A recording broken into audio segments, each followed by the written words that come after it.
말씀과 함께하는 하나님의 행복의 소리. 이 시간에 창세기 10장 1절에서 32절까지의 말씀입니다.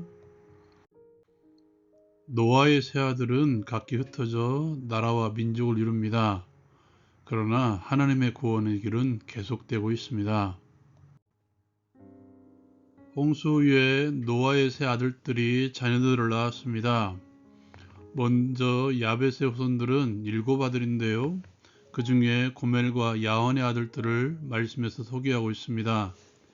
이들로부터 여러 나라와 백성으로 나뉘어져서 각기 언어와 종족과 나라대로 바닷가 땅에 머물렀습니다. 함의 아들들은 구스와 미스라임과 붓과 가나안이었습니다. 그중 구스의 아들 중에 리므롯이 있었습니다. 그는 세상의 첫 용사였고 여호와 앞에서 용감한 사냥꾼이 되었죠. 속담에 이르기를 아문은 여호와 앞에 리므롯같이 용감한 사냥꾼이로다 라는 말이 있었습니다. 그를 통해서 우리가 잘 알고 있는 바벨, 아수르가 갈라져 나오죠. 그는 니느웨와 갈라 사이에 레센이라는 큰 성읍을 건설합니다. 노아의 저주에 등장하는 가나안은 우리가 잘 알고 있는 가나안 땅의 7족속의 아들들을 낳게 되죠. 가나안의 경계는 시돈에서 그라를 지나 가사까지, 소돔과 고모르와 아드마와 스보임을 지나 라사까지 거하였습니다. 함의 자손도 각기 족속과 언어와 지방과 나라대로였습니다. 셈은 에벨 온 자손의 조상입니다.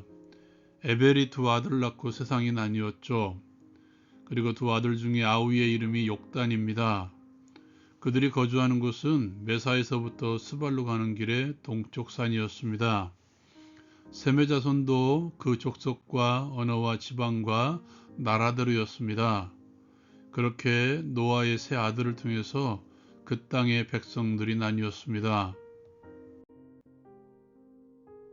적용을 위한 나눔의 시간. 여러분, 하나님의 구원의 역사는 계속 흐르고 있습니다. 역사는 흐른다라는 우리나라 노래가 있죠. 우리나라의 위인들을 한 구절씩 소개하는 노래입니다. 창세기에는 다양한 족보를 기록하고 있죠. 홍수 후에 노아의 세 아들 통해서 각기 분산되어 살아가게 된 후손들을 오늘 말씀에서도 기록해 놓고 있는데요. 그 기록의 패턴을 보면 하나님의 시, 즉 언약의 계승자를 나중에 기록하고 그 외의 자손들을 먼저 기록하고 있습니다. 오늘 말씀에서도 하나님의 언약의 계승자인 셈의 후손들보다 야벳과 함의 후손들을 먼저 기록하고 있죠. 이렇게 하는 이유는 세상의 모든 후손들이 퍼져나갈지라도 그 가운데 하나님의 씨앗도 여전히 이어지고 있음을 보여주는 창세기를 기록하신 하나님의 이유인 것 같습니다. 하나님의 구원 역사는 당신의 말씀대로 이어가져 갈 것입니다.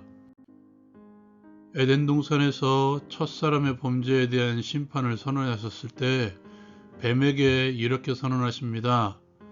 여자의 후손이 내 머리를 상하게 할 것이요 너는 그의 발꿈치를 상하게 할 것이니라. 하나님께서 선언하신 심판의 말씀이며 오늘을 살아가는 우리에게는 이것은 복음 선포입니다. 하나님께서는 이 말씀을 이루어 가시기 위해서 언약의 후손들 구원의 줄기를 놓지 않으시고 계속해서 이어가고 있다는 징표입니다. 그 구원의 줄기가 오늘을 살아가는 우리, 지금 나에게 임한 것이죠. 마태복음 1장 1절의 선포를 기억하십니까? 아브라함과 다윗의 자손 예수 그리스도의 세계라. 세계라는 말은 족보라는 말입니다. 창세기의 모든 언약의 후손들의 족보는 결국 마태복음 1장 1절의 선포로 완성되어졌습니다. 예수 그리스도 안에서 지금을 살아가고 있는 우리에게까지 이어진 복음의 족보. 바울은 로마서에서 아담과 그리스도에 대해서 서로 비교 대조를 하고 있죠. 누구의 줄을 잡을 것인가? 답은 분명하죠. 아담이 아닌 예수 그리스도라는 줄을 잡아야 될 것입니다. 어떻게 잡을 것인가? 오직 믿음입니다. 예수 그리스도께 붙을 수 있는 우리의 유일한 길은 오직 믿음밖에 없습니다. 이제 우리의 과제는 나를 통해서 믿음으로 예수 그리스도의 구원의 줄기에 들어오게 하는 것입니다. 내가 믿음으로 그 구원의 줄기에 들어갔다면 이제 나를 통해서 어떻게 사람들로 하여금 이 구원의 족보에 들어오게 할 것인가? 그것은 오직 믿음의 순종으로 이루어져야 될 것입니다. 예수님께서 우리에게 들려주신 말씀을 기억하십니까? 이와 같이 너희 빛이 사람 앞에 비치게 하여 그들로 너희 착한 행실을 보고 하늘에 계신 너희 아버지께 영광을 돌리게 하라. 착한 행실이란 믿음의 순종을 말하고 있죠. 바울 사도의 외침을 기억하십시오. 너희는 각처에서 그리스도의 향기다. 각처에서, 즉 내가 속한 그곳에서 그리스도의 향기를 맡을 수 있도록 그리스도의 말씀에 순종함으로 사람들로 예수 그리스도의 족보, 복음의 궤포에 들어설 수 있게 하는 것, 그것이 바로 지금을 살아가는 우리의 할 일입니다. 여러분, 결국 하나에서 만날 것입니다. 야벳과 함과 셈의 후손을 소개하고 있는 이 말씀의 내용의 앞뒤를 보면 동일한 내용을 소개하고 있죠. 족보의 출발과 족보의 결론은 결국 노아의 세 아들을 통해서 모든 백성이 나뉘었다는 것이죠.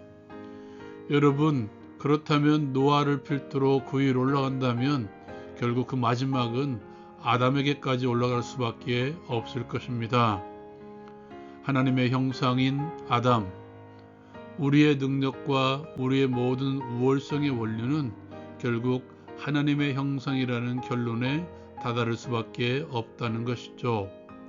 야벳과 함과 셈의 후손들을 소개하며 그들이 어떤 족속의 조상들인지 소개하고 있죠. 그 가운데는 바벨, 또한 이집트, 아수르, 오늘 말씀의 함의 자손은 레센이라는 큰 성읍을 건축한 사람들도 존재하고 있죠. 니므롯은 어떻습니까?